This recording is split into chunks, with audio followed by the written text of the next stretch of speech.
사랑합니다. 오늘 봉독할 하나님의 말씀은 누가복음 15장 19절 말씀입니다. 같이 읽겠습니다. 지금부터는 아버지의 아들이라 일컬음을 감당하지 못하겠나이다. 나를 품꾼의 하나로 보소서 하리라 하고. 아멘. 오늘 이 탕자의 비유 가운데 탕자가 결국에는 자신을 돌아보고 나를 품꾼의 하나로 보소서라고 자신을 낮추고 고백하게 되는 내용입니다. 이 본문을 중심으로 나를 낮출 때에 사명을 감당하게 된다. 자신을 낮출 때 사명을 감당하게 된다라는 제목으로 하나님의 말씀 나누도록 하겠습니다. 여러분 최근에 그 보궐선거가 있었죠. 서울과 부산에 보궐선거가 있었는데 여권이 대패했습니다. 제가 정치적인 얘기를 하려는 것이 아니고요. 여당이 이전까지 승승장구했었어요. 그리고 국회의원 좌석수도 높은데 많은데요. 과반수 이상을 차지했죠. 180석. 그런데 지금 코로나 위기 전국 상황에서 여러 가지 부동산이나 문제들이 터지고 하면서 완전 대패했어요. 20% 차이로 여당이 대패했습니다. 그리고 나서 초선 의원들을 중심으로 발표한 내용들을 보니까 우리가 잘못했다. 여러 가지 장관 때 어떤 초신들 그리고 그 부산시장과 서울시장 후보를 뽑을 때 우리가 내지 말았어야 됐는데 왜냐하면 그분들의 어떤 성적 비위로 인하여서 그 선거가 다시 시작이 된 거기 때문에 그러면서 자성하고 반성하고 낮추는 것을 보게 됐습니다. 그 전에는요 안 낮추고 꼿꼿하게 세우고 잘못 안 했다 그러면서 항상 남을 비판하다가 끝나고 나서 결과가 참담하니까 자기를 돌아보는 거야. 우리가 교만했구나. 우리가 많은 의석을 차지하고 있고 힘을 가지고 있었기 때문에 국민들의 대의를 보지 못했구나라는 것을 어려움을 통해서 낮추고 반성하고 하는 모습을 보게 됐습니다. 미리 했으면 얼마나 그 사람들이 더 성장하고 좋았을까라는 생각을 하게 됩니다. 그런데 참 여러분 그래요. 성경도 그렇고 삶도 그렇고 자신을 낮추는 게 정말 어렵습니다. 근데 자신을 낮추고 자신을 보게 되면은요, 그 사람은 성숙한 사람이고 그 사람은 성장하게 됩니다. 예수님도 이 땅에 오셨을 때 하나님이시잖아요. 창조주인데 자신을 낮춰서 빌립보서의 2장에 있는 말씀처럼 오셔서 자기를 낮추셔서 비우셔서 우리를 구원해 내신 거죠. 근데 이건 윤리적인 부분이 아니라 구원에 있어서 굉장히 중요한 얘기입니다. 저와 여러분도 하나님 앞에서 우리 자신을 낮고 낮추고 회개하는 믿음을 통해서 성장하고 열매 맺고 변화되는 저 여러분 되시기를 바랍니다. 둘째 아들이 부잣집 아들이니까 이 탕자가 깨닫지 못했죠. 그런데 고난을 통해서 깨닫게 돼요. 가난하고 천대당하고 무시당하고 돼지우리에서 생존의 위기 가운데 있을 때 자기를 딱 보는 거야. 내가 미쳤구나. 내가 완전 죄인이구나. 내가 하늘과 아버지에게 죄를 범했구나. 자신을 깊게 돌이켜보면서 완전히 자기 자신이 낮아지고 박살이 납니다. 그럴 때에 아버지를 생각하고 아버지에게 돌아가서 아버지에게 말합니다. 아버지, 이제 나를 아버지의 아들이라고 부르는 것을 제가 감당하지 못하겠습니다. 나를 품꾼의 하나로 보소서. 품꾼으로 낮추는 거예요. 종과 노예로 낮추는 겁니다. 자기 자신을 낮출 때 그때 아버지가 어떻게 합니까? 이놈의 자식 너 그럴 줄 알았다 너. 네가 품꾼보다 낫는 게 뭐가 있냐? 어휴, 사람 구실도 못하고 나가! 그렇게 하지 않죠. 낮출 때 어떻게 해요? 몸을 씻기고 새 옷을 입혀주고 그 손에 가락지를 끼워주고 왕자와 같이 높여줍니다.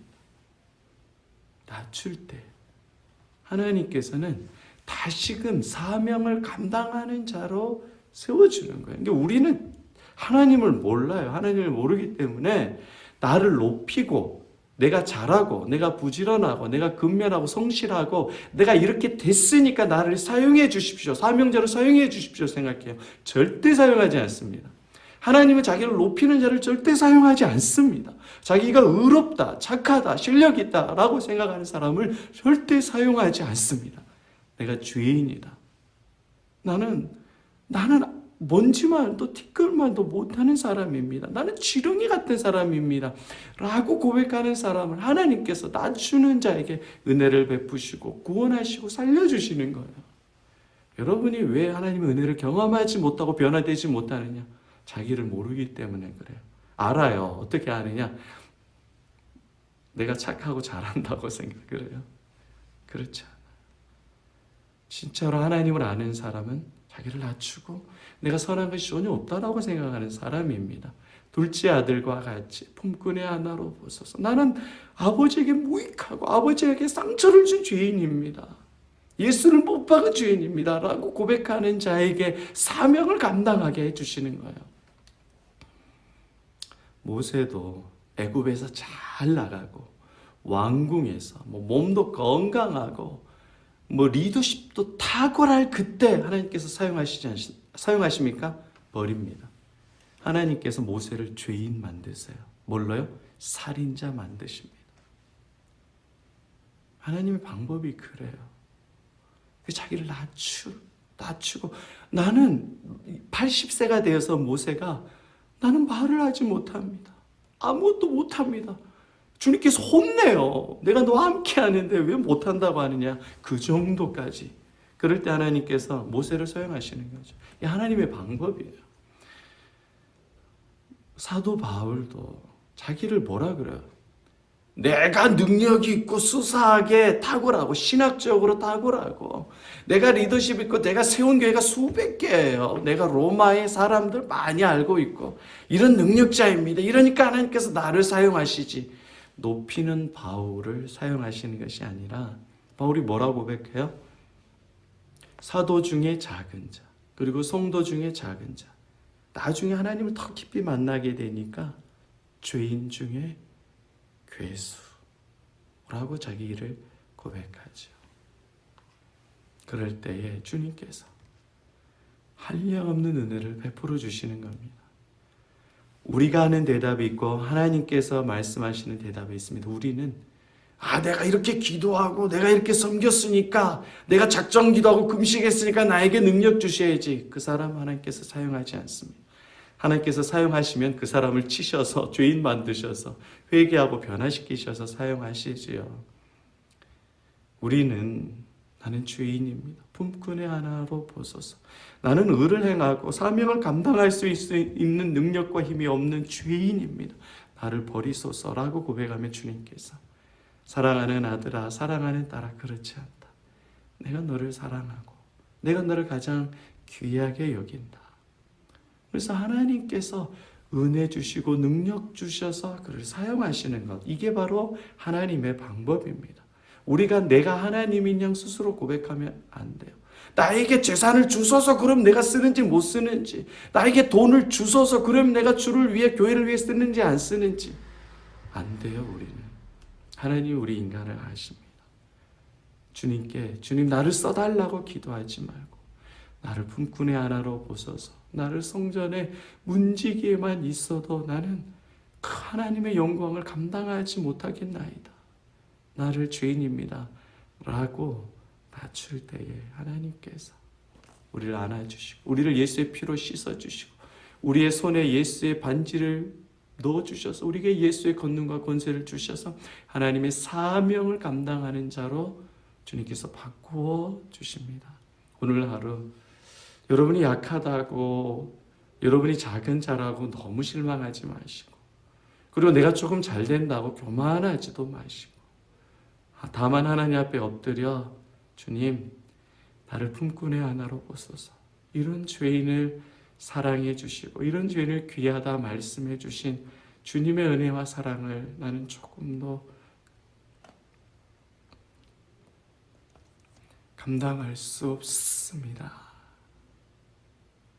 라고 주님께 고백하며 우리 주님이 여러분들을 세상이 줄 수 없는 평안과 기쁨과 지혜와 능력을 반드시 주십니다. 예수를 사랑하는 자는 그런 은혜를 매일매일 깊게 경험하는 자입니다. 율법에 사로잡히지 말고 하나님의 은혜에 깊게 사로잡혀서 오늘도 예수님으로 충만하고 담대하고 행복한 삶 살아가는 저 여러분 되시기를 바랍니다. 이 찬양 난지극히 작은 자 죄인 중에 개수 살아도 주를 위해 죽어도 주를 위해 바울이 고백했었던 이 찬양 함께 나누고 주님을 깊게 만나고 주님의 영광의 사명을 감당하는 저 여러분 되시기를 축복합니다. 아멘.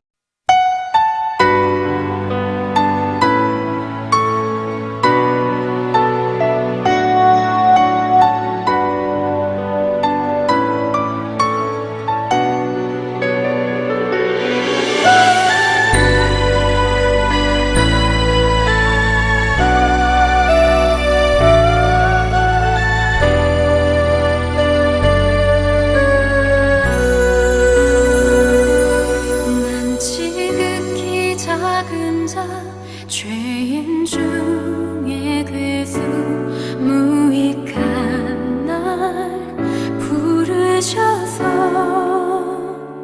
간절한 기대와 소망 부끄럽지 않게 십자가 전개하셨네.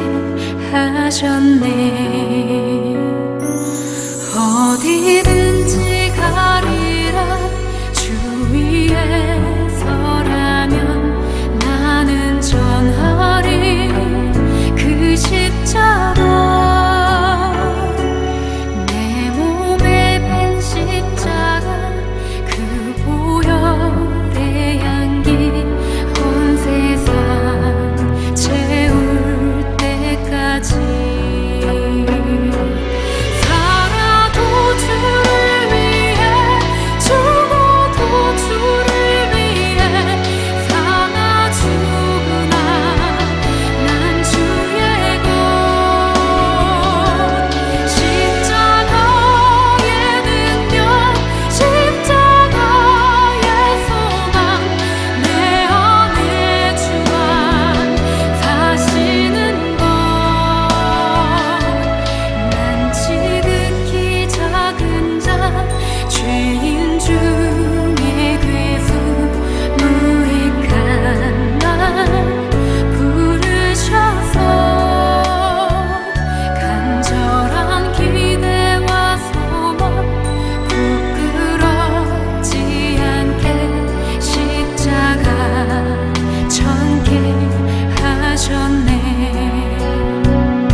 전개하셨네.